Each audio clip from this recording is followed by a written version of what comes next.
Today we're talking about 5 things not to do when you get a new student in your youth ministry.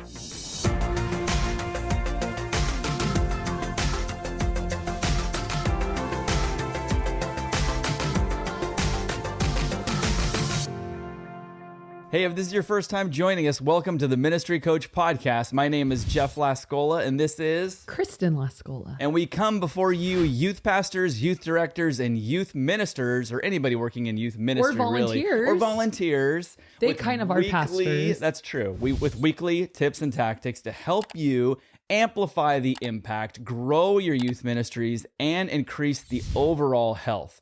So today, what we're going to talk about is something I know a lot of all the aforementioned titles we gave, youth pastor, youth minister, etc., are wanting to know about new students. And it's kind of like, what's the best practices for bringing them in? But there are some things that you want to avoid doing with new students, correct? Yeah, of course. So there's always like the two sides of the coin. And we've Right. talked a lot about what to do. Today, we're going to talk about what not to do when you have a new student, because these are all that I have Been there, done that, made these mistakes. we've defined dumb tax before on this. These are the ones I've paid the dumb tax for, and I'm going to pass that tax on to you for free. No. That doesn't make sense. You can't tax, You know what we mean. tax someone for free. All right. So, number one, my biggest rookie mistake when it came to new students was do not point them out. Yeah. Put a spotlight on them and all that. It's so pathetic. Okay. And here's what I used to do. New student would come in and I would start like our whole thing and they'd be like, all right, hey, you're new. Go ahead. I can't even say it. It's Introduce yourself. cringy. What school do you go to? Yeah. What's your middle name? What's your name? And what school do you go to? What grade are you in? And then I would throw kind of a fun question in there. Maybe I've talked about this before, but what's your favorite ride at Disneyland? You know, and they'd be like, I don't know. And I'd be like, what? Okay, well, how about what's your favorite flavor of ice cream? You know? So I thought, wow, we're being so friendly and Right. welcoming and getting to know you. But here's the problem with pointing people out. One is obvious. Some people don't want to be pointed out. Right. And think about yourself visiting a new church. You don't want to be pointed out. So that's the first thing is like, I remember you and I went to a new church once and we were trying it out and it was like all at once, everyone like turned and looked at us walking so in. awkward. And I was like, this will be the one and only time we will be here because it was so weird being acknowledged for being new, because not only does it make the person feel uncomfortable, but number two, why you don't want to do that is because you look a little pathetic, like, oh, we've got a new I know. person. Like, is this a really rare, exciting occurrence for Everybody you weirdos? be on your best behavior because we got a new student. Yeah. And I feel like now I will scan the room, even if I know there's only one new person. I'll just scan the room and be like, hey, and if you're new today and you don't have a small group, come see me and I'll put you in a small group. I'll help you get to where you need to go, you know, that kind of thing. So I would say bypass that if your ministry is like 3, 4, or 5 kids. yeah. Just go up to them when they're comfortable and say Like something similar. So I need to be clear. I acknowledge them. Like I'll go up and meet them. But you're not talking about from up in front on stage. Exactly. Not from the front, not up on stage. Don't make them a spectacle. Don't Yeah. make them introduce themselves. Like what I do now is I'll be like, hey, I don't think we've met. What's your name? And I don't even like to say like, have you been here before? I Right. just like to say, hey, I don't think we've met. That's good. What's your name? Oh, my name's Josh. Hey, Josh, what grade are you in? 7th. What school do you go to? Potter. Oh, cool. There's a lot of kids from Potter here. I bet you'll know a lot of people. And if they want me to show them around, like if I could tell they don't know really where to go or what to do, I'll be like, hey, do you want me to show you where everyone's at? They're like down at the snack shack and I'll show you where we meet once program starts. And so I'll walk them around. But on a Sunday morning, that's usually a midweek program thing because our locations are all over the place. But Sunday morning, it's just we're in the junior high room. So I'll just say, hey, we have free donuts over there. Feel free to grab one. You can play video games or air hockey, whatever you want until we start. and then I'll kind of leave them alone. Right. And then I'll kind of check on them, and then I'll get into what I do later on. But I just feel like a lot of people they want to be acknowledged in terms of hello, but they don't want to be acknowledged overly, like, we got a new person, we have a whole song and dance because this is so exciting. It just makes you look pathetic, So, and I think that there's the type of kid that wants to be like recognized, they will let you know in many ways. True. But it's safer to not point them out because of the introverts and those. I think there's also some kids that like maybe a year into it, they become like the class clown and they're wild and crazy, but maybe that first few weeks or even months, totally. It's like I really am just kind of adjusting and we're to all like everything. That. Yeah. You got to watch out for the ones that are comfortable immediately. That's what I always said. Yes, you would always say that. I'd be like, oh my gosh, this new kid, blah, blah, blah. He was like already running around, like messing with me. Like, I think we're good friends. And you would always be like, that's a bad sign. Yeah. Like, if he's that comfortable already, just wait until he's totally. All right. Well, number 2, a big mistake with new people is failing to get their information. So I think this is so important that okay. And here's the hard thing with junior hires. This is a classic example. I even had it happen at church yesterday. A kid comes in, I think it was his grandma, walks him in, and I said, hey, I have an info card that I need you to fill out. Do you know your information or should she fill it out? And he goes, no, I know my information. I'm like, awesome. Grandma leaves. She goes into church and he goes, well, I don't know my address. I'm like, what more than my name do you need? I'm like, you're in 8th grade and you don't know your address? He goes, well, I know like the number. I said, he goes, you just want me to write that? I'm like, yeah, 1847 is really going to help us out. So he didn't know any of his information. So this one's hard if you work with middle schoolers. Hopefully by high school, they'll know their information, but you want to here's what a good info card will include: first name, last name, gender, because sometimes a name like Taylor or Spencer, it's like, I don't know. Spencer and Taylor, they're both high school pastors. I know, those are the names of our 2 high school pastors, and their names could go either way. So gender, and then a good phone number for them. If they don't have a cell phone, get their parents' information. That's probably better anyways. Address, birthday, grade, and then if you have multiple services, have them circle the service they attended. Or if it's during your midweek program, have them write down their small group leader's name. Now, once you have all that information, you can input them into some sort of database that I'm hoping that you have, even if it's just a very simple Word document that you keep on your own. Right. If your church is not at the size where you have a people tracking kind of software, that's okay. I would recommend just keeping your own just sort of simple files on people in alphabetical order so that you can go back and send them a mail or email their parent. Oh, that's the other thing. Sorry, I forgot that. The email address.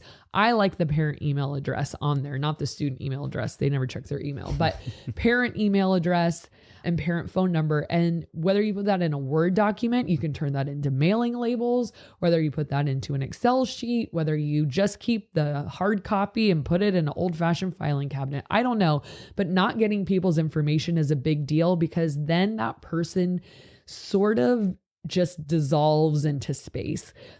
Getting people's information and tracking people helps us get a sense of who is coming, how many we have, who was coming and is not anymore. If you want to do things like, I wonder how many 8th graders we have going up to high school for an event you're doing or a gift you're buying them or whatever. It's just good to know who have you got? I kept feeling like I was saying like behoove. That's why hoove. No. Do you say hoofs or hooves? Behoove. No, like a hoof, a horse hoof. Hoof. Hooves. Hoofs. Stumped me on that one. I don't know. I don't remember what I said the other day, and someone's like, "It's not who." I think I said hoofs. Hoofs. Hoofs. Whatever. Been in California too long. Okay, so get their information, figure out how to input it, and then number 3, do not let them leave empty-handed. So what this looks like is, it can look like a lot of different things. For me, what it looks like on a Tuesday night, we have a snack shack. It is wildly popular. You know me and snack shacks. I talk about it any chance I get. I hope you're doing one. But I send my new kids to the snack shack and I say, hey, it's your first night.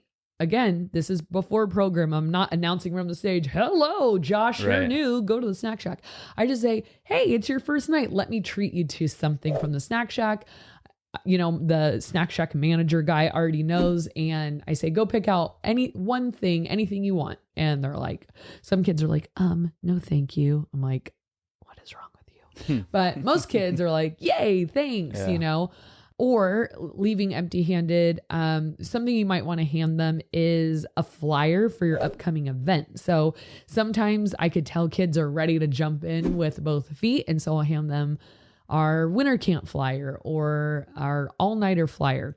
Another thing is I'll hand them our seasonal calendar. So our spring calendar just came out. So I'll usually give it to them and I'll say, hoofs. Final answer. Hoofs.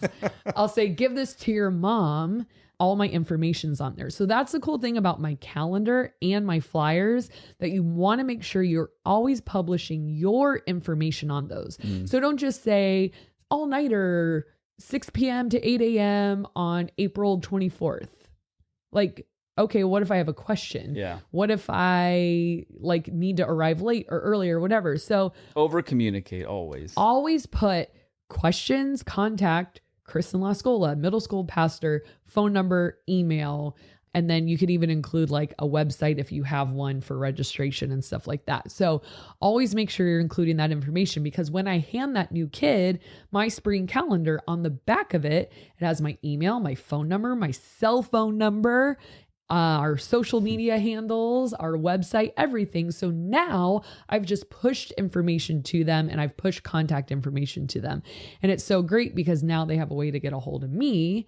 And because I have the info card, I have a way to get a hold of them. Do you usually give that to them at the beginning, like right when you meet them, or you catch them before they leave? I try to do it at the end because then it will become a paper airplane. Totally. Or it'll become... Or just put down wherever they are. So if I can swing it like on the way out, I'll just be like, whoa, wait, before you leave here, give this to your mom. It shows you everything we're doing. Best case scenario, this is what I love, is when a parent brings them to the classroom. Yeah. And they're like, oh, are you the junior high pastor? Yeah. And then we get them all settled and say, hey, here's what we have going on for the next couple of months. My info's on the back if you want to reach out. So that's the best case scenario, to hand it directly to the parent. Because they like making paper airplanes too. Parents, for sure. So yeah. Or just like putting in the recycling bin. Okay. So that was number 3. Number 4, mistake to do with volunteer, or why do I keep saying volunteer? New student. There we go. Is not reaching out. So this follows point 3 pretty well. You have their information. Now, you may or may not see them again right away. Hopefully you do. Hopefully they come back the next week or come to your midweek program after a weekend or something like that. But you want to reach out. So I have these little postcards printed up that have our ministry logo on it. There's not a whole lot of space to write, just enough to say, hey, Josh, thank you so much for visiting us on Sunday. It was so great to have you a part of our service. We hope to get to know you a little better. Hope you had a great time. Love, Kristen and the Chaos team. And then we put that in the mail, and the kid gets it and feels like, whoa, they thought of me. And it's just one more touch point, one more point of contact. And again, I've said this before, nobody gets mail anymore, like good mail anyways. And so it is kind of exciting, to get that from us. And that's another reason I like doing Christmas cards too from our ministry, because it's like, if you hadn't seen people in a while, it's one more like, oh yeah, like Chaos, I miss them. Yeah. I hope they say that. But anyways, so you want to follow up, you want to reach out. And then if I have the parents' information, sometimes I will send them an email and be like, hey, it was so great to have your son or daughter with us on Tuesday. I hope they had a good time. Let me know if you have any questions, or if you want to follow up in any way. So that's a huge win if you reach out to a parent on behalf of their child. So either one is a good option or both. And then number 5, a big mistake is not connecting a new student with other students. So what I love to do is, this is where a student leadership team comes in really handy, is when you have a few of your student leadership kids at a service and a new guy or girl walks in, first I meet them, greet them, get to know them, and then I kind of let them go. I'm not like gonna attach at the hip. I'm gonna kind of let them go and explore, but I watch them, and then I'll go up to a student leader and I'll be like, hey, Elsie, you see that girl in the pink hat? She's brand new. This is her first time. Her parents are really hoping she enjoys church because they're church shopping, and, you know, every parent wants their kid to love church. Do you think you can help her love church today? Yeah. And she'll be like, totally. And I'll be like, okay, so you're going to invite her to sit with you. You're going to ask her about herself, get to know her. And I always coach them, like, there can be an awkward moment or two, but I know you're mature enough to push through those. They're junior high. It's all awkward. It's all awkward, right? But they always get a little weird, like, but then like you have like those confident kids that will be like, okay. But then I'll have some of my student leadership kids say, yeah. And then they like go and play like Foursquare. I'm like, no, like go and talk to this kid. So the student leadership team is just such a perfect like bridge between us and students, because a student wants other students to accept and acknowledge them. And I always tell my student leaders, like, if I see that kid by themselves tonight, or if I see that kid not on your team tonight, I'm going to be pretty disappointed, you know? And the cool thing is, because you're closer to student leaders, you have that relationship with them, and you can ask a little more of them, and you can challenge them, because that's what they signed up for. They signed up to be challenged, discipled, and grown. And this is a really good way to like put that into action, is you need to love these new people. It's easy for me, you know, they're expecting it from me, but they need to have it from students. So always make sure you connect them with another student. And I try to be discreet about it, you know. Right. Sometimes I'll just flat out introduce them, like, hi, like, Ava, this is Elsie. Elsie, this is Ava. She's in 7th grade too. You breathe air, she breathes air. You guys have so much in common. Now get out of here. Pretty much. So So no hazing. Is that like not a frowned I upon feel like thing I anymore? used to haze them by asking them to introduce themselves in a group full of people. Yeah, that would be the and worst make a thing. big like ba ba ba ba da da da da. You're new. Tell us all about you. We're gonna stare at you. I mean, I would reward them with a piece of candy. I'll be like, "You're new. You can have a piece of candy." But I don't think it was worth it to have to stand up in a room full of people. Like, why did I do that? I would literally make them stand up. Everyone would be seated on their hoofs, and then that I would say like, "You're new. Go ahead and stand up." And you're just like, "Oh my gosh, what was I thinking?" Like, I think I think a lot of people do that. And you have to put yourself in that position. It's like, no one would want that. nobody. Occasionally those weird, wild kids might, but most normal people would not want I'm that. a fairly confident person, and I would hate that. Oh, totally. Being in a new environment, for sure. You're just such a spectacle. Yeah. You know? Anyways. So those are 5. Yeah. Make sure you don't do To them. Make sure you guys not also do. check out our video about how to get that new student to go from brand new to student leadership and being really plugged into your ministry. We'll go ahead and link that in the description below. But right now, it is time for the question of the day. This is the one we didn't get to last week, which was kind of a funny one. But, well, it can be funny, I should say. What is a product that you're like really particular about? It feels weird to call water a product, but I guess it is when it's branded. I'm weird about water. There's a lot of water I hate, and there's a few waters I love. And I can tell immediately if it's from the tap. That is the worst. And it's disgusting. When we first got married, Jeff, I like would watch him turn the sink on and put his And cup. just put my head under it. And he's like, you can't even tell the difference. Yeah. I'm like, yes, I can. I ate my words on that. And then he put a little cup of tap water in the fridge to get it cold, so I couldn't tell. No, we did tap water, Bottled water, and and filtered water from the fridge. Yes. And I could tell that I nailed it. Yeah, you got every single one right. I couldn't believe it. Yeah. So like Aquafina is the most horrible bottled water. I don't know if they still make Dasani or like Deja Blue. Those were disgusting. So tap water is horrifying.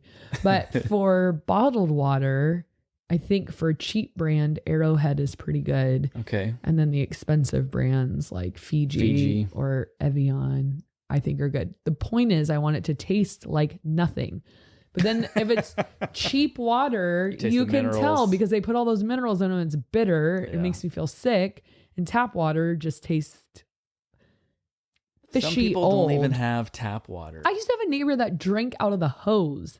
As an adult, she loved it. She's like, oh my gosh, I love it. Brings back memories. Hose water. Brings back dysentery. Oh, so yeah, I'm very particular about my water. Okay. I actually, since we didn't do this last week, I've probably thought of like 15 things that I could add, but I'm just going to go with this one. I'm really particular about cups or glasses. Yes, you are. And like the shape and like how thick the rim is. Like it's really weird. But like coffee mugs or like, you know, drinking glasses, like, I mean, I'll drink out of whatever. It's not like I won't even drink that. But if I have my choice, I have very specific taste on the matter. Yeah, and that's something I don't even notice. I don't notice the taste of water. Wow. I mean, maybe a little bit now that I'm off tap water and on to animal filtered. So gross. Hey, let's do a community comment of the day if I can get my phone out here. All right. This comes from Amanda O'Neill, and she says, "Great ideas. Thank you so much for doing this. May God bless you for sharing your time and putting in so much effort. Really appreciate it." Aww, well, Amanda, we really appreciate you watching and listening to this podcast. So sweet. For those of you watching on YouTube, make sure you leave a comment below and list your product that you're like a weird one. That's make them kind of fun, but that you're really particular about. And if you guys are listening on a podcast, just think of yours, but also please leave a review and rate the show wherever you are listening on a podcast. Just think of it. While you're running or walking or driving. And then comment to us that you're thinking of it. Don't say what it is. Just say thinking of it.